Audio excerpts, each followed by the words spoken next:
So today I'm coming to you from the past. Well, technically all these videos are coming from the past. Actually, I'm coming to you from the continuity past of my channel. You see, you guys have already seen this car in its final form, and I can see it taking shape a little bit, but right now the wheel's off, the back end is off. I need to do a lot of finishing touches. But for the last 2 weeks, I have been hard at work trying to fix this soft top. And as you can imagine, I've gotten a little frustrated, gotten a little burnt out, and I've realized that you need to take some time off for yourself every once in a while just to let your brain reset, just to give your mind something else to concentrate on, which gives me a great segue to introduce and thank today's sponsor, World of Warships, also known as the only game that prevented me from lighting my Lamborghini on fire again. Now, if you're new to the game, let me fill you in. World of Warships is a free-to-play action and strategy game where you can command a massive naval fleet featuring some of history's most iconic war vessels. And the more you play, the more you can unlock new ships and dominate the oceans with more than 7 million players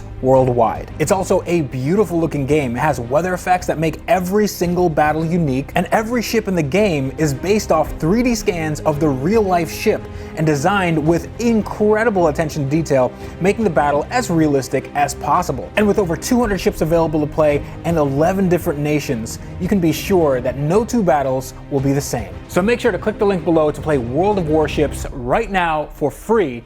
And you also get a special bonus starter pack. New players can register with the code PLAYWARSHIPS2018, and you guys get 250 doubloons, 1 million credits, HMS Campbelltown premium ship, 1 port slot, and 3 hours premium time. Go check it out right now. So the big question is, does my soft top convertible roof work? Well, yes and no. Yes, in the fact that I've gotten some more functionality out of it, and I can close it and I can open it. However, the part in the middle where this thing comes into play, this big bonnet clamshell thing, that doesn't work, and I have no idea why that is. So let me show you what it actually does. Now, the car currently doesn't have any oil in it, so I don't want to start it, but it's okay because I have a battery charger on there and it's charging it at 14 volts, just like it would if it were on. So I can test the system with just the on position. Windows go down, and I get some noise from the back here, the hydraulic cylinder. Those go up, and it stops. That's basically it. And now I have no control over anything.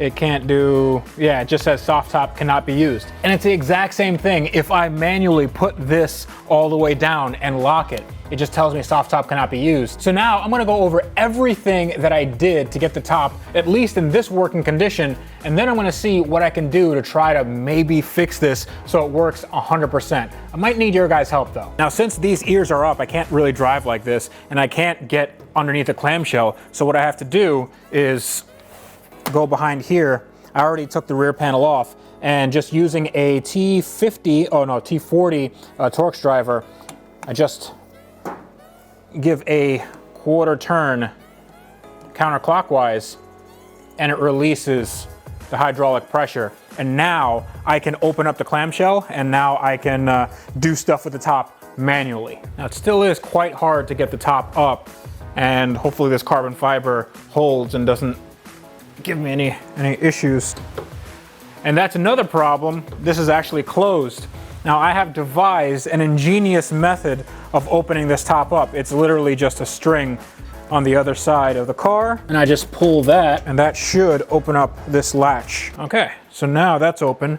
I get my fingers in here. Hopefully don't crush them. Oh, this is not easy.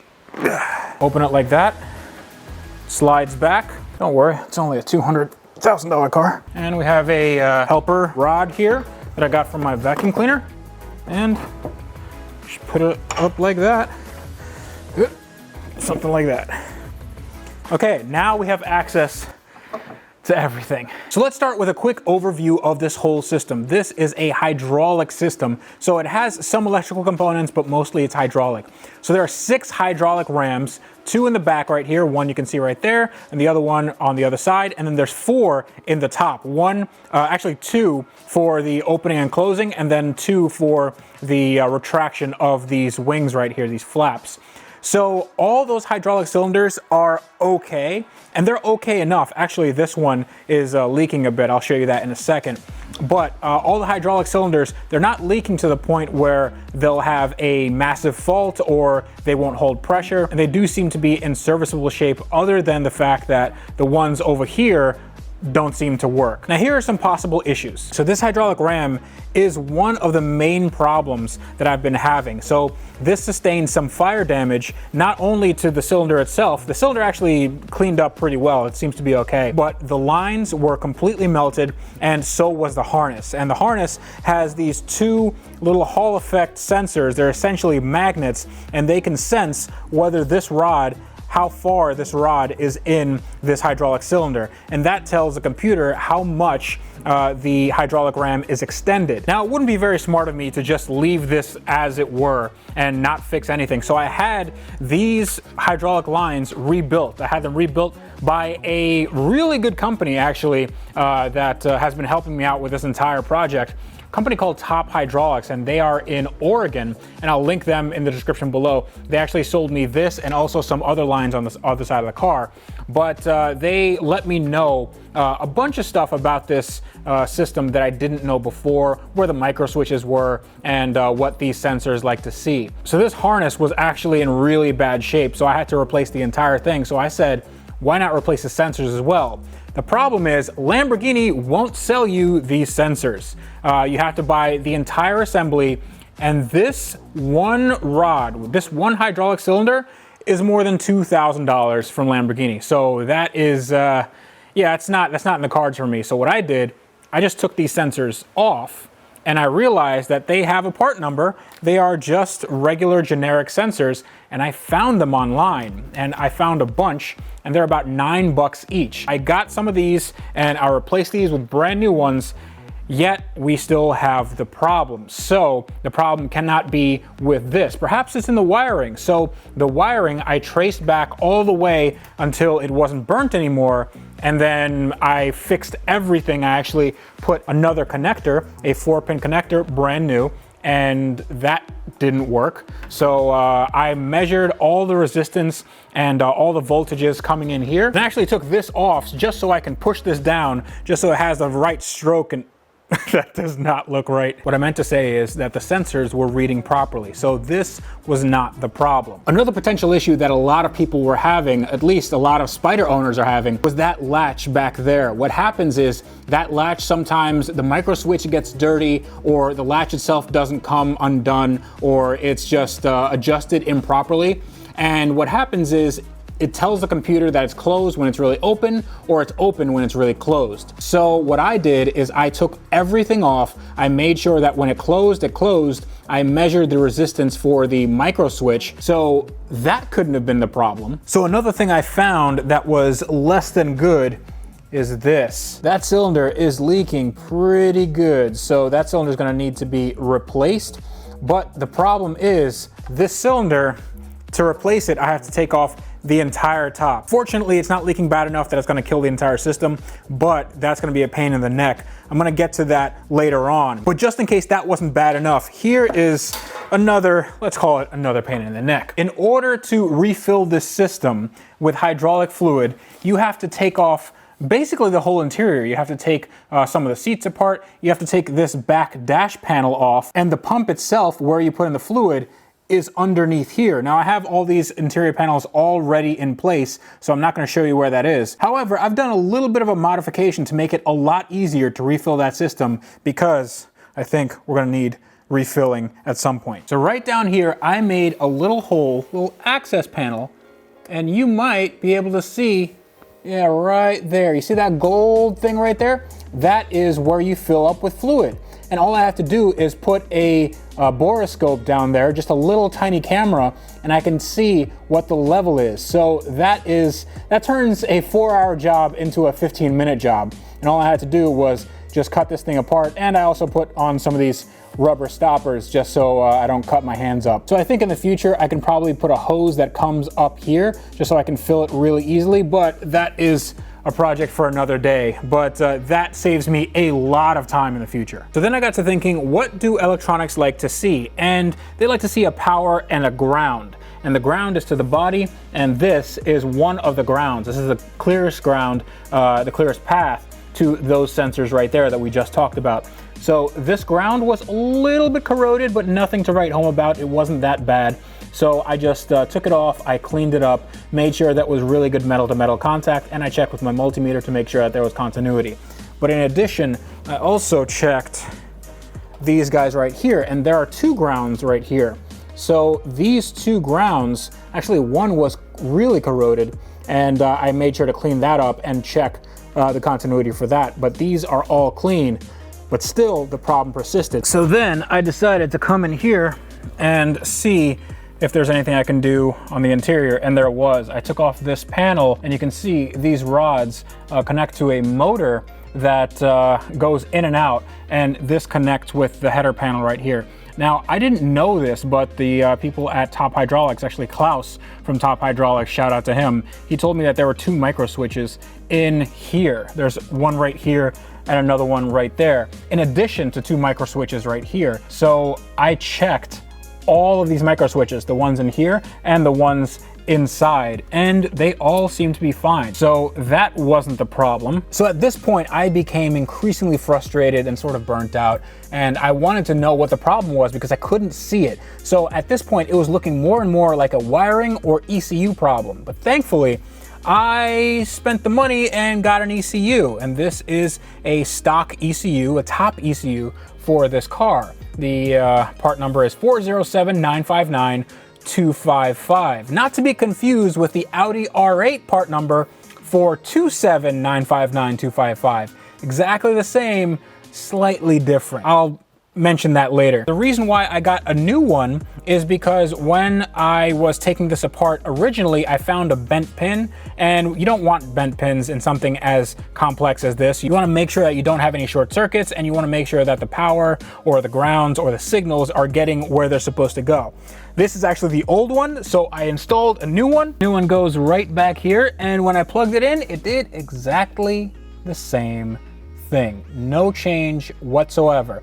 So since it wasn't the ECU, it had to have been the wiring, right? So when you don't have a wiring diagram, it makes things really, really hard. So if you have something a little bit more pedestrian, a little more normal, you'd probably get a wiring diagram or a service manual from an AutoZone or even online.